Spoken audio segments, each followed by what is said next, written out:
Hello friends, നമ്മൾ ഇന്ന് discuss ചെയ്യുന്നത് നവോത്ഥാനത്തിന്റെ പുരുഷ സിംഹമായ ആലത്തൂർ സ്വാമികൾ എന്നറിയപ്പെടുന്ന കാരാട്ട് ഗോവിന്ദൻ മേനോൻ അഥവാ ബ്രഹ്മാനന്ദ ശിവയോഗിയാണ്. ബ്രഹ്മാനന്ദ ശിവയോഗി നോക്കാം. അത്യാവശ്യം ചോദ്യങ്ങൾ പ്രദാനം ചെയ്യുന്ന ഒരു മേഖല തന്നെയാണ് ഏത് കാരാട്ട് ഗോവിന്ദൻ മേനോൻ അഥവാ ബ്രഹ്മാനന്ദ ശിവയോഗി. ബ്രഹ്മാനന്ദ ശിവയോഗിയുടെ യഥാർത്ഥ പേര് കാരാട്ട് ഗോവിന്ദൻ മേനോൻ. ബ്രഹ്മാനന്ദ ശിവയോഗിയുടെ യഥാർത്ഥ പേര് കാരാട്ട് ഗോവിന്ദൻ മേനോൻ. ഇദ്ദേഹം എന്താ ജനിക്കുന്നത്? 1852 ഓഗസ്റ്റ് 26. ഈ ഓഗസ്റ്റിന്റെ ഒരു പ്രത്യേകതയുണ്ട് കേട്ടോ. കേരളത്തിലെ ഒട്ടുമുക്ക നവോത്ഥാന നായകന്മാരും, അതായത് ചട്ടമ്പി സ്വാമികളാകട്ടെ, ശ്രീനാരായണ ഗുരു ആകട്ടെ, അയ്യങ്കാളി ആകട്ടെ, ഇപ്പൊ കണ്ടില്ലേ ഇദ്ദേഹം ഓഗസ്റ്റ് മാസത്തിലാണ് റിലീസായത് എന്ന കാര്യം ഓർക്കുക കേട്ടോ. 1852 ഓഗസ്റ്റ് 26. ചട്ടമ്പി സ്വാമി 25 തൊട്ടടുത്ത ദിവസം. പക്ഷെ വർഷങ്ങളിൽ വ്യത്യാസമുണ്ട്, 1 വയസ്സിന്റെ വ്യത്യാസമുണ്ട്. ബ്രഹ്മാനന്ദ ശിവയോഗിയും ആരും തമ്മിൽ, ചട്ടമ്പി സ്വാമികൾ തമ്മിൽ. ബ്രഹ്മാനന്ദ ശിവയോഗി 1 വയസ്സിന് മൂപ്പുണ്ട് കേട്ടോ. ഓക്കെ, 1852 ഓഗസ്റ്റ് 26 പാലക്കാട് ജില്ലയിലെ ചിറ്റൂരിലാണ് ആരുടെ ജനനം? ബ്രഹ്മാനന്ദ ശിവയോഗി അഥവാ കാരാട്ട് ഗോവിന്ദൻ മേനോന്റെ ജനനം. അദ്ദേഹത്തിന്റെ കാലഘട്ടം 1852 August 26. 1929 September 10. 1929 September 10 V T ഭട്ടതിരിപ്പാടിന്റെ കണ്ണീരും കിനാവും അല്ല അടുക്കളയിൽ നിന്ന് അരങ്ങത്തേക്ക് നാടകം റിലീസായ സമയത്ത് ആര് പോയി? ഇദ്ദേഹത്തിന്റെ കാര്യത്തിൽ ഒരു തീരുമാനം. ബ്രഹ്മാനന്ദ ശിവയോഗി. അത് സഹിക്കാൻ വയ്യാതെയാണോ എന്ന് അറിയാൻ മേല പോയി എന്ന് ഓർത്താൽ മതി. 1929 അടുക്കളയിൽ നിന്ന് അരങ്ങത്തേക്ക് പുറത്തിറങ്ങിയ വർഷം. 1852 ഓഗസ്റ്റ് 26 ജനിച്ചു. 1929 സെപ്റ്റംബർ 10 ഇദ്ദേഹം അന്തരിക്കുന്നുണ്ട്. എവിടെയാ ജനിച്ചത്? പാലക്കാട് ജില്ലയിലെ ചിറ്റൂരുമല്ലാണ്ട് ചൂടുകൂടിയ താലൂക്കിലാണ് ആര് ജനിച്ചത്? ബ്രഹ്മാനന്ദ ശിവയോഗി. അദ്ദേഹത്തിന്റെ യഥാർത്ഥ പേര് കാരാട്ട് ഗോവിന്ദൻ മേനോൻ. കുട്ടിക്കാലത്ത് ഗോവിന്ദൻ കുട്ടി എന്നറിയപ്പെട്ടു. കുട്ടിക്കാലത്ത് ഗോവിന്ദൻ കുട്ടി അല്ലേ? അപ്പൊ ഗോവിന്ദ കുട്ടി ഗോവിന്ദൻ കാരാട്ട് ഗോവിന്ദൻ മേനോൻ ബ്രഹ്മാനന്ദ ശിവയോഗി. ഇദ്ദേഹമാണ് ആനന്ദ മതത്തിന്റെ സ്ഥാപകൻ അല്ലെ? ആനന്ദ മതം, ഈ പൊതുവിൽ ഈ ആനന്ദ എന്നൊക്കെ കേട്ട മിക്കവാറും ഈ ബ്രഹ്മാനന്ദ ശിവയോഗത്തിന്റെ എല്ലാ കാര്യങ്ങളിലും അങ്ങനെയല്ല എങ്കിലും മിക്കവാറും ഓൾമോസ്റ്റ് ആനന്ദം കേട്ട് കഴിഞ്ഞ ബ്രഹ്മാനന്ദ ശിവയോഗി നമുക്ക് ഓർത്തെടുക്കാനായിട്ട് പറ്റും. യെസ്, ഇദ്ദേഹത്തിന് എന്തെല്ലാം വിശേഷണങ്ങളുണ്ട്? നിരീശ്വരവാദികളുടെ ഗുരു, ആലത്തൂർ സ്വാമികൾ, പുരുഷ സിംഹം എന്നൊക്കെ അറിയപ്പെട്ട കേരള നവോത്ഥാന നായകനാണ് ബ്രഹ്മാനന്ദ ശിവയോഗി. നിരീശ്വരവാദികൾ ഗുരു എന്ന് പറയുമ്പോൾ മനസ്സാണ് ദൈവം എന്ന് പറഞ്ഞതാണ് ഇദ്ദേഹം. എവിടെയോ ഉണ്ട് ഇവിടെ, മനസ്സാണ് ദൈവം, അവരുടെ കർമ്മം, മനസ്സാണ് ദൈവം എന്ന് വാദിച്ച ആളാണ് ആര്? ബ്രഹ്മാനന്ദ ശിവയോഗി. അപ്പൊ നിരീശ്വരവാദികളുടെ ഗുരു, ആലത്തൂർ സ്വാമികൾ, പുരുഷ സിംഹം എന്നൊക്കെ അറിയപ്പെട്ടത് ബ്രഹ്മാനന്ദ ശിവയോഗി. ഇദ്ദേഹത്തിന്റെ ഭാര്യയുടെ പേര് യോഗിനി മാതാവ് എന്നാണ്. യോഗിനി മാത എന്നാണ് ഭാര്യയുടെ പേര്. യോഗിനി മാതയാണ്. യോഗിനി മാത. ഇദ്ദേഹം അന്തരിച്ചതിനു ശേഷം ഇദ്ദേഹത്തിന്റെ പ്രവർത്തനങ്ങൾ ഏറ്റെടുത്ത് നടത്തുന്നത് ഇദ്ദേഹത്തിന്റെ ഭാര്യയായ യോഗിനി മാതയാണ്. അങ്ങനെയൊക്കെ ചോദിച്ചിട്ടുണ്ട്. ബ്രഹ്മാനന്ദ ശിവയോഗിയുടെ മരണശേഷം ആലത്തൂർ സിദ്ധാശ്രമത്തിന്റെ ചുമതല ഏറ്റെടുത്ത് നടത്തിയത് ആരാന്ന് ചോദിച്ചാൽ യോഗിനി മാതയാണ്. ശക്തിയായ ഒരു നവോത്ഥാന നായികയും കൂടെ ആയിരുന്നു ആര്? യോഗിനി മാത എന്നുള്ളത്. അപ്പൊ നിരീശ്വരവാദികളുടെ ഗുരു ചേർത്ത് പഠിച്ചോ, കൂടെ പഠിച്ചു വെച്ചോ മക്കളെ. നിരീശ്വരവാദികളുടെ ഗുരു ആലത്തൂർ സ്വാമികൾ, പുരുഷ സിംഹം. നിരീശ്വരവാദികളുടെ ഗുരു ആലത്തൂർ സ്വാമി. ആലത്തൂരില്ല സിദ്ധാശ്രമം സ്ഥാപിക്കുന്നത്, അതുകൊണ്ട് ആലത്തൂർ സ്വാമികൾ എന്നറിയപ്പെടുന്നത്. ആലത്തൂർ സിദ്ധാശ്രമം സ്ഥാപിച്ചു. അതുപോലെ തന്നെ 1918 ആനന്ദ മഹാസഭ. പുള്ളിക്ക് വല്ലാത്തൊരു ആനന്ദമായിരുന്നു കേട്ടോ. അതാണ് ബ്രഹ്മാനന്ദ ശിവയോഗി. ആനന്ദ മതം, ആനന്ദ മഹാസഭ, ഇങ്ങനെ കൃതികളൊക്കെ കേട്ടോളൂ. പിന്നെ മൊത്തത്തിൽ ഇങ്ങനെ ആനന്ദം കേറി നിൽക്കുവാണ്. നമ്മളെ പോലെ നമുക്കും ആനന്ദമാണ്. കാരണം എന്താ? ഇപ്പൊ നിങ്ങൾ ആനന്ദത്തോടെയാ പഠിക്കുന്നത്. കാരണം വെറും 8 മാസം പഠിച്ചാൽ മതിയോ. 8 മാസം പഠിച്ചു കഴിഞ്ഞാൽ എല്ലാ തരം പ്രിലിംസും അതുപോലെ തന്നെ മെയിൻസും ക്ലിയർ ചെയ്യും. അപ്പൊ ആനന്ദത്തോടെ ഇരുന്ന് പഠിച്ച് അപ്പൊ 8 മാസം കഴിഞ്ഞ് റെസ്റ്റ് എടുത്തോ മക്കളെ. നമുക്ക് പിന്നെ കാണാം ഡിപ്പാർട്ട്മെന്റ് ടെസ്റ്റുകൾക്ക് വേണ്ടി. അപ്പൊ നിരീശ്വരവാദികളുടെ ഗുരു ആലത്തൂർ സ്വാമികൾ, പുരുഷ സിംഹം എന്നൊക്കെ അറിയപ്പെടുന്നത് ബ്രഹ്മാനന്ദ ശിവയോഗിയാണ്. ബ്രഹ്മാനന്ദ ശിവയോഗിയുടെ ഭാര്യയുടെ പേരെന്താ? യോഗിനി മാതയാണ്. ആലത്തൂരിലാ സിദ്ധാശ്രമം സ്ഥാപിച്ചത്. ആനന്ദ മഹാസഭ സ്ഥാപിക്കുന്ന വർഷം 1918. ഏത് കാലഘട്ടം? 2ാം ലോക മഹായുദ്ധത്തിന്റെ കാലഘട്ടത്തിൽ 1918 ആനന്ദ മഹാസഭ സ്ഥാപിക്കുന്നത്. ഇദ്ദേഹം ആരംഭിച്ച ഒരു മാസികയാണ് സാരഗ്രാഹി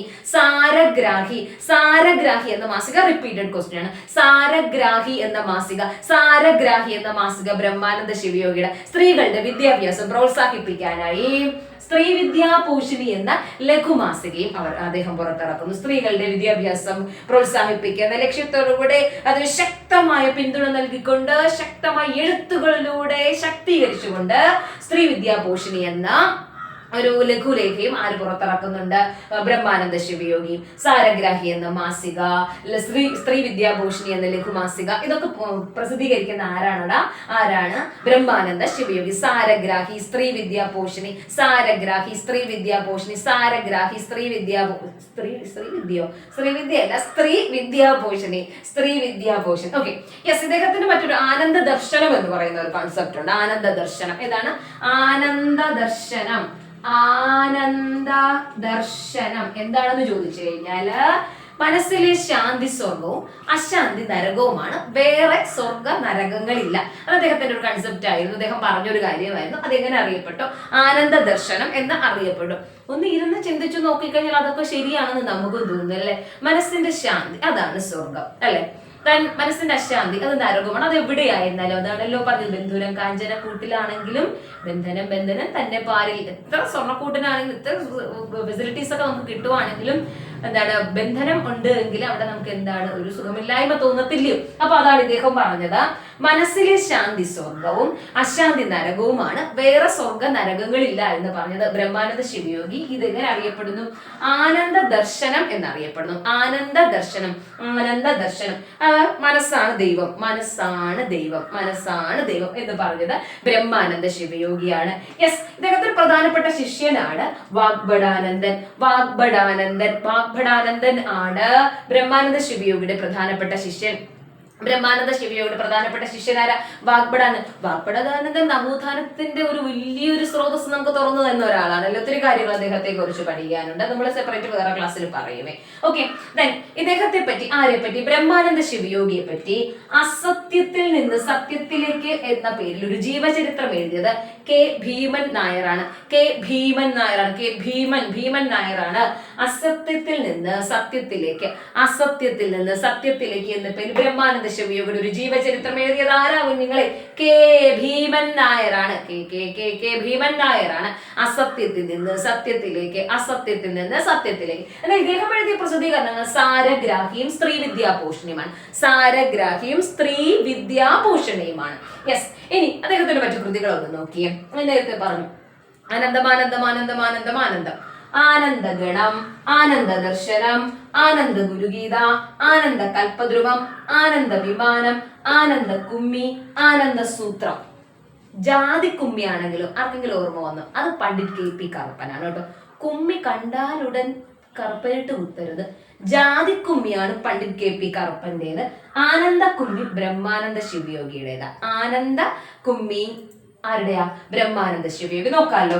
ആനന്ദഗണം, ആനന്ദ ദർശനം, ആനന്ദ ഗുരുഗീത, ആനന്ദ കൽപദ്രുമം, ആനന്ദ വിമാനം, ആനന്ദ കുമ്മി, ആനന്ദ സൂത്രം ഒക്കെ ആരുടെ? ബ്രഹ്മാനന്ദ ശിവയോഗി. പിന്നെയുണ്ട് ശിവയോഗ രഹസ്യം, repeated question, Mokshapradeepam, repeated question, വിഗ്രഹാരാധന ഖണ്ഡനം, റിപ്പീറ്റഡ് ക്വസ്റ്റ്യൻ. ഈ ആനന്ദം എന്ന് കണക്ഷൻ ഉള്ളതേ PSC ചോദ്യകർത്താവിന് അറിയാം. അതുകൊണ്ടാണ് വലുതായിട്ട് ആനന്ദ വിമാനവും ആനന്ദ ഗണവും ഒക്കെ തന്നിട്ടുള്ളത് കേട്ടോ. ഓക്കെ, എങ്കിൽ കൂടുതൽ ചോദിക്കാൻ സാധ്യത. ശിവയോഗ രഹസ്യം, മോക്ഷപ്രദീപം, വിഗ്രഹാരാധന ഖണ്ഡനം. ഈ മോക്ഷപ്രദീപത്തെ അതില് വിയോജിച്ചുകൊണ്ട് ഖണ്ഡിച്ചുകൊണ്ട് ചട്ടമ്പിസ്വാമികൾ എഴുതിയതാ മോക്ഷപ്രദീപ ഖണ്ഡനം. മോക്ഷപ്രദീപം ബ്രഹ്മാനന്ദ. ഒരുപക്ഷെ ക്ലാസ് കേട്ടോണ്ടിരുന്ന ആരെങ്കിലും ചിന്തിച്ചോ നിങ്ങള്? അയ്യോ, ഇത് മോക്ഷപ്രദീപം എന്ന് പറയുന്ന പ്രദീപം കേട്ടപ്പോ അന്നേരം ചട്ടമ്പിസ്വാമികളെ ചിന്തിച്ചോ? ഇല്ല. ചിന്തിച്ചില്ലേ കുഴപ്പമില്ല, ചിന്തിച്ചാലും കുഴപ്പമില്ല. എന്തായാലും കൃത്യമായിട്ട് പഠിച്ചു വെച്ചോളാം. ശിവയോഗ രഹസ്യം, മോക്ഷപ്രദീപം, വിഗ്രഹാരാധന ഖണ്ഡനം ബ്രഹ്മാനന്ദ ശിവയോഗിയുടേതും. ഈ മോക്ഷപ്രദീപത്തെ ഖണ്ഡിച്ചുകൊണ്ട് മോക്ഷപ്രദീപ ഖണ്ഡനം എഴുതിയത് ആരുമാണ്? അത് ചട്ടമ്പിസ്വാമികളുമാണ്. ക്ലിയർ അല്ലേ? ഒന്നുകൂടെ പറയട്ടെ. ബ്രഹ്മാനന്ദ ശിവയോഗി കാലഘട്ടം ബ്രഹ്മാനന്ദ ശിവയുടെ കുറച്ച് കാര്യങ്ങൾ ഇദ്ദേഹത്തെ കുറിച്ചുകൂടെ ഇത്രയേ ഉള്ളൂ പറയാനായിട്ട്. ഒന്ന് ശ്രദ്ധിച്ചിരിക്കട. 1852 ഓഗസ്റ്റ് 26, 1929 സെപ്റ്റംബർ 10, 1929 സെപ്റ്റംബർ. വളരെ റയറായിട്ട് മാത്രമേ നവോത്ഥാന നായകന്മാരുടെ ഇവരുടെയൊക്കെ ബർത്ത്ഡേ ഡേറ്റ് ഒക്കെ ചോദിക്കാറുള്ളത്. നമ്പരി ചോദിക്കുന്നത് ആരുടെയൊക്കെയാ? അയ്യങ്കാളി ചോദിക്കാറുണ്ട്, ചട്ടമ്പി സ്വാമികളുടെ ചോദിക്കാറുണ്ട്, ശ്രീനാരായണ ഗുരു ഒക്കെ ചോദിക്കാറുണ്ട്. എങ്കിലും എന്താ ഓടുന്ന PSC ഒന്നോ രണ്ടോ 10 മുഴമൊക്കെ മുമ്പ് എറിഞ്ഞു മക്കളെ. അതുകൊണ്ട് ഇതൊക്കെ ഒന്ന് ഓർത്തിരുന്നു. 1852 ഓഗസ്റ്റ് 26 പാലക്കാട് ചിറ്റൂരിലാണ് ആരുടെ ജനനം? ഗോവിന്ദൻകുട്ടിയുടെ ജനനം. ഗോവിന്ദൻകുട്ടി ആ കുട്ടിക്കാലത്തെ പേര്. അദ്ദേഹത്തിന്റെ യഥാർത്ഥ പേര് കാരാട്ട് ഗോവിന്ദൻ മേനോൻ. അദ്ദേഹമാണ് ബ്രഹ്മാനന്ദ ശിവയോഗി എന്ന് അറിയപ്പെട്ടത്. അദ്ദേഹമാണ് ആനന്ദ മതം സ്ഥാപിച്ചത്, ആനന്ദ ദർശനം കൊണ്ടുവന്നതൊക്കെ. നിരീശ്വരവാദികളുടെ ഗുരു ആലത്തൂർ സ്വാമികൾ പുരുഷസിംഹം. എങ്ങനെയൊക്കെ ഇടാം? നിരീശ്വരവാദികളുടെ ഗുരു ആലത്തൂർ സ്വാമികൾ പുരുഷസിംഹം. പഠിച്ചു വച്ചോ, അച്ചട്ട ഉറപ്പായിട്ട് ചോദിക്കുവേ. നിരീശ്വരവാദികളുടെ ഗുരു ആലത്തൂർ സ്വാമികൾ പുരുഷസിംഹം. അപ്പൊ സിദ്ധാശ്രമം സ്ഥാപിച്ചത് ഇദ്ദേഹം ആലത്തൂരാണ്. ആനന്ദ മഹാസഭ 1918 സാരഗ്രാഹി, സ്ത്രീ വിദ്യാപോഷിണി എന്നീ മാസികകള്, മനസ്സിലെ ശാന്തി സ്വർഗവും അശാന്തി നരകവുമാണ്. ആനന്ദ ദർശനത്തിലാണ് ഇങ്ങനെ പറയുന്നത്. ഇവിടെ വേറെ സ്വർഗ നരകങ്ങൾ ഇല്ല എന്ന്, മനസ്സാണ് ദൈവം എന്ന് ഇദ്ദേഹം പ്രഖ്യാപിക്കുന്നു. ഇദ്ദേഹത്തിന്റെ ഭാര്യയാണ് യോഗിനി മാത. ഇദ്ദേഹത്തിന്റെ കാലശേഷം ആലത്തൂർ സിദ്ധാശ്രമത്തിന്റെ ചുമതലകൾ ഏറ്റു നടത്തിയത് യോഗിനി മാതാവാണ്. പ്രധാന ശിഷ്യൻ, ഇദ്ദേഹത്തിന്റെ പ്രധാന ശിഷ്യൻ വാഗ്ഭടാനന്ദനാണ്. സത്യത്തിൽ നിന്ന് അസത്യത്തിലേക്ക് എന്ന പേരിൽ ഇദ്ദേഹത്തെ കുറിച്ചൊരു ജീവചരിത്രം എഴുതിയത് കെ ഭീമൻ നായരാണ്. ആനന്ദഗണം, ആനന്ദ ദർശനം, ആനന്ദ ഗുരുഗീത, ആനന്ദ കൽപദ്രുമം, ആനന്ദ വിമാനം, ആനന്ദ കുമ്മി, ആനന്ദ സൂത്രങ്ങൾ. നല്ല രസമാണ് പഠിക്കാനുണ്ട്, ഓർത്തിരിക്കാൻ പാടാ. പക്ഷെ ആനന്ദഗണം, ആനന്ദ ദർശനം, ആനന്ദ ഗുരുഗീത, ആനന്ദ കൽപദ്രുമം, ആനന്ദ വിമാനം, ആനന്ദ കുമ്മി, ആനന്ദ സൂത്രം. ഓക്കെ. ശിവയോഗ രഹസ്യം, മോക്ഷപ്രദീപം, വിഗ്രഹാരാധന ഖണ്ഡനം. ശിവയോഗ രഹസ്യം, മോക്ഷപ്രദീപം, വിഗ്രഹാരാധന ഖണ്ഡനം. ഇതൊക്കെ എഴുതി ഒത്തിരി മാറ്റങ്ങൾക്കൊക്കെ കാരണക്കാരനായ ബ്രഹ്മാനന്ദ ശിവയോഗി 1929 സെപ്റ്റംബർ 10 അന്തരിക്കുന്നു. അപ്പോ മറ്റു ക്ലാസ്സുകളിൽ മറ്റ് നവോത്ഥാന നായകന്മാരുമായി വീണ്ടും നമ്മൾ കണ്ടുമുട്ടും. അതുവരേക്കും ബൈ.